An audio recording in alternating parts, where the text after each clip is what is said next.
A alcaldesa en funcións e candidata de Compromiso por Galicia, María Xosé Alfonso, asegurou que esperarán a xuntanza do partido que terá lugar mañá sábado para tomar unha decisión e valorar as posibilidades que hai. Aínda así as desavinzas existentes co Partido Socialista, especialmente coa súa candidata Caridad González, que foron a máis durante o actual mandato, fan improbable un acordo entre as dúas formacións. O que sí temos claro é que hai cousas que non cambiaron dende hai 4 anos a esta parte.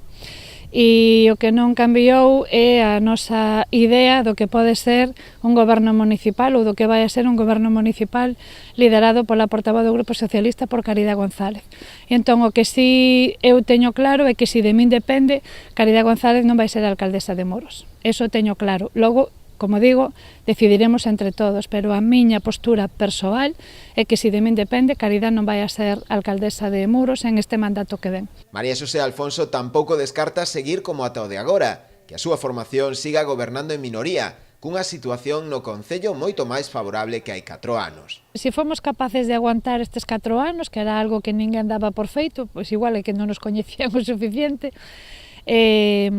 podemos aguantar perfectamente outros 4 anos, sobre todo tendo en conta que o punto de partida de agora nada que ver co de 4 anos, é un punto de partida moitísimo mellor, con unha economía saneada, con cartos con remanente importante do ano pasado, case 900.000 euros, que se poden empregar este ano en necesidades, en satisfacer necesidades que as hai moitísimas, entón o punto de partida é moitísimo mellor co de hai 4 anos.